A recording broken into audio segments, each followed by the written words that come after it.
Hey there, and welcome. Today we're going to tackle a huge challenge that so many people face when they're new to the United States and don't have a social security number. And that is, how in the world do you build a financial identity from square one? Well, in this explainer, we're going to walk you through exactly how to do that. Okay, let's dive in. So picture this. You've just moved to the US. You're excited, you're ready to get started. But then you immediately run into this roadblock. You try to rent a good apartment, maybe get a new phone, or even finance a car. And every single time, they ask for a US credit history, something you just don't have. And that really gets to the heart of the problem.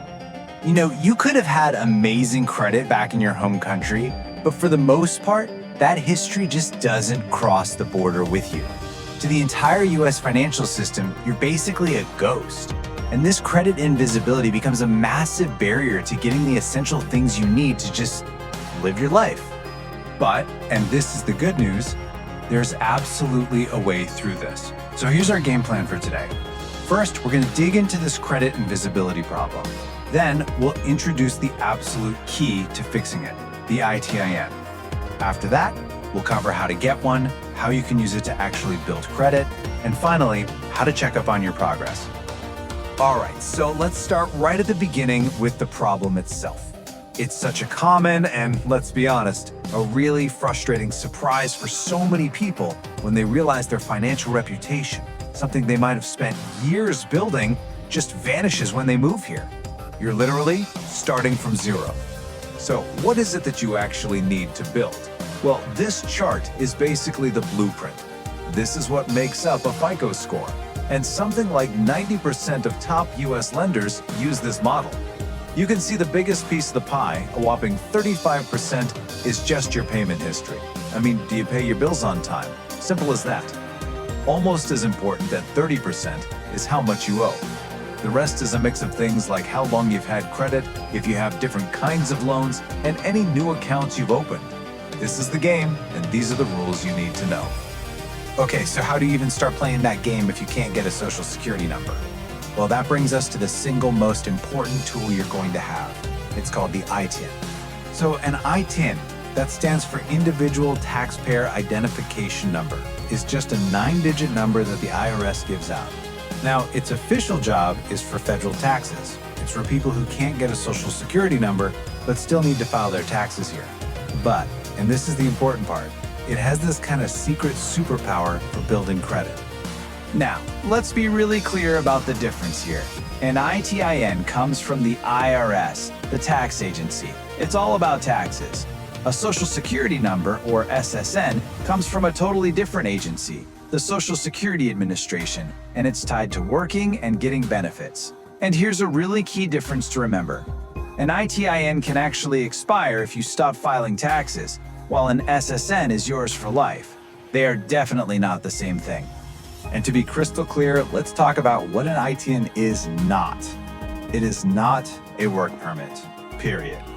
It does not change or affect your immigration status in any way. It won't make you eligible for Social Security benefits. And even though you might use it for some things, it's not meant to be an official ID. Its real power, for our purposes, is unlocking financial doors, not employment or immigration ones. Okay, so you get it, you need one. How do you actually get your hands on an ITIN? Let's break down the process. It's actually more straightforward than you might think.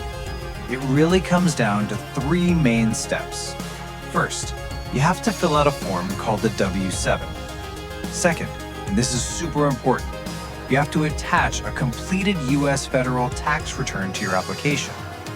This is how you prove to the IRS that you have a real tax reason for needing the number. And third, you have to send in documents that prove your identity and your foreign status. The easiest way to do this is usually with a valid passport, which covers both. Okay, a quick heads up on the timing. You've got to be patient. Once you send everything in, you can expect to wait anywhere from 8 to 13 weeks to get your ITIN from the IRS. So definitely factor that wait time into your plans. All right, this is where the magic happens.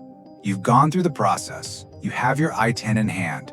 Now it's time to put that number to work and actually start building that credit history we've been talking about.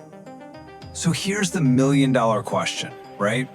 We know the ITIN's main job is for taxes, but a lot of banks are smart and they've started accepting it as a valid ID. But which ones? This is probably the most critical piece of information you need to get started. And wow, this chart right here is pure gold. This is exactly the kind of info that can save you so much time and frustration.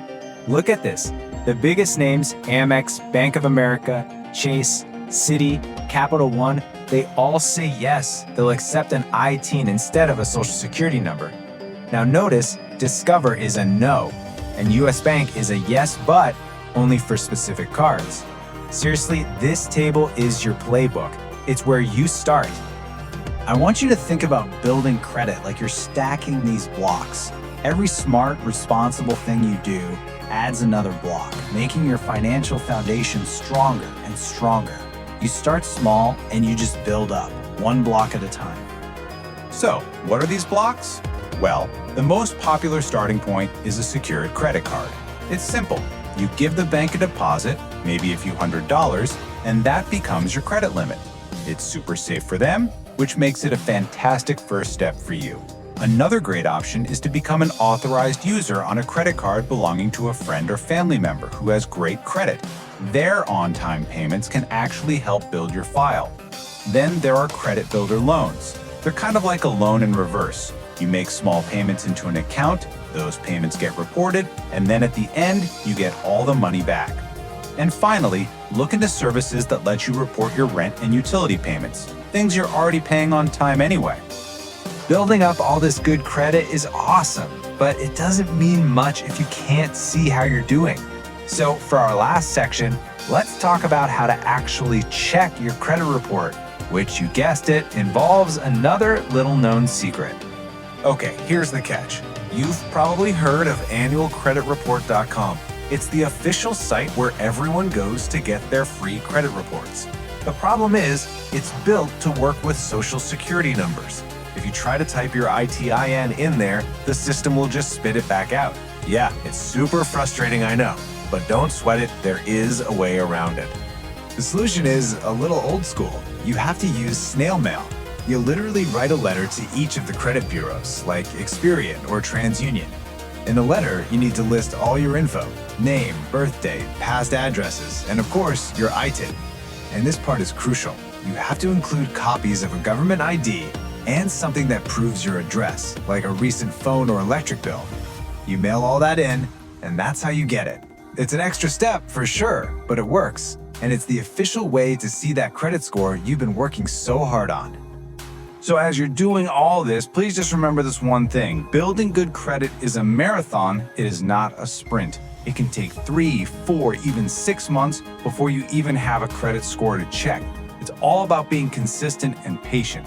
Small, smart moves over and over again. That's what builds a powerful financial future. So look, we've gone from being a credit ghost to understanding the key, the ITIN. We've covered how to get it, how to use it with major banks, and even the secret to tracking your progress.